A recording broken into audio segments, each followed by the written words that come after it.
मराठवाड्याची परिस्थिती जर बघितली तर मराठवाड्यामध्ये नांदेड जिल्हा, हिंगोली, लातूर, धाराशिव, बीड, जालना, संभाजीनगर या भागामध्ये मात्र खूप काय असा मोठा पाऊस पडणार नाही. म्हणून शेतकऱ्यांनी ज्यांच्याकडे पाण्याची व्यवस्था असेल तर तुम्ही तुमचं धन सुकत असेल तर तुम्ही तुमच्या पाण्याची व्यवस्था करू शकता.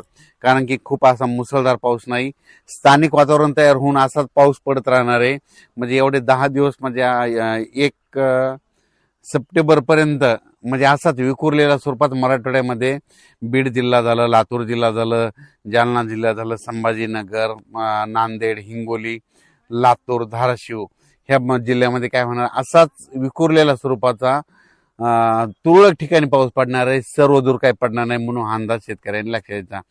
आणि त्याच्यानंतर पश्चिम महाराष्ट्राकडे सोलापूर जिल्हा, सांगली जिल्हा, अहिल्यानगर, पुणे या पट्ट्यातल्या जे शेतकरी तर त्यांना देखील सांगू इच्छितो की तुमच्याकडं सध्या तरी म्हणजे 1 सप्टेंबर पर्यंत तरी मोठा पाऊस नाही.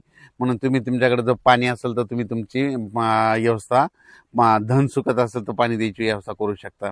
त्याच्यानंतर कोकणपट्टीचा ते पाऊस सरी मात्र ते चालूच राहील. म्हणजे कोल्हापूरपासून ते पालघरपर्यंत त्या सरी सुरू राहतील. नाशिककडे देखील अशा पाळ्या येत राहतील, सरी येत राहतील. तिकडे काही खूप मोठा पाऊस नाही म्हणून हा अंदाज लक्षात घ्यायचा. त्याच्यानंतर इकडे नंदुरबार जिल्हा, धुळे जिल्हा, जळगाव जिल्हा आणि हे बुलढाणा जिल्हा तिकडे काय होणार आहे, ह्या शेवटच्या आठवड्यात एका पाठोपाठ 1-2 कमी दाबाची पट्टी जात असल्यामुळे शेवटच्या आठवड्यात मात्र त्या धुळे जिल्हा, जळगाव जिल्हा, नंदुरबार, बुलढाणा, अकोला, अमरावती ह्या पट्ट्यामध्ये काय होणार आहे, त्या परिसरामध्ये पाऊस पडणार आहे म्हणून हा अंदाज लक्षात घ्यायचा. पण राज्यात सर्वदूर सगळीकडे पाऊस पडेल असं काही सध्या तरी परिस्थिती नाही.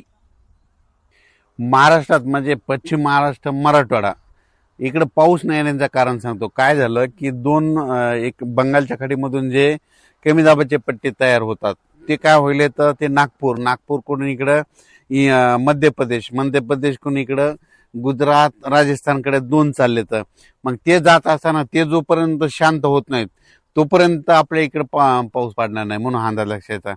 तसेच आता देखील परत 2 कमी दाबाचे पट्टे आहेत, ते लो प्रेशर आहेत, ते जाणार आहेत. त्याच्यामुळे काय होणार आहे, ते विदर्भातच पाऊस पडणार आहे. मराठवाड्याकडं आणि पश्चिम महाराष्ट्राकडे खूप काही मोठा पाऊस पडणार नाही. स्थानिक वातावरण तयार होऊनच मराठवाड्यामध्ये 7 जिल्ह्यामध्ये असाच तुरळक भागात पाऊस पडणार आहे. म्हणून ज्यांच्याकडे पाण्याची व्यवस्था असेल तर तुम्ही पाणी देण्याची व्यवस्था करू शकता. कारण की ना खूप काय असा मोठा ओढे नाले वाल असा सध्या तरी राज्यात पाऊस नाही. मग राज्यात पाऊस कधी येणार तर राज्यात सप्टेंबरच्या पहिल्या आठवड्यात मग राज्यात पाऊस येणार आहे आणि ते मात्र जोराचा पाऊस असणार आहे.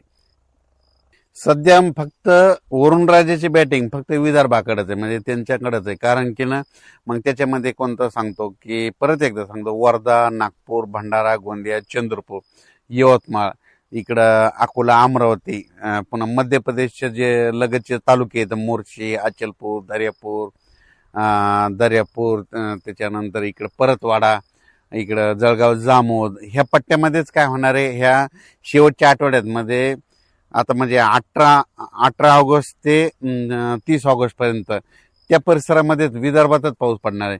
परत एक कमी दाबाचा पट्टा तयार होईल, ते बी विदर्भात पडेल.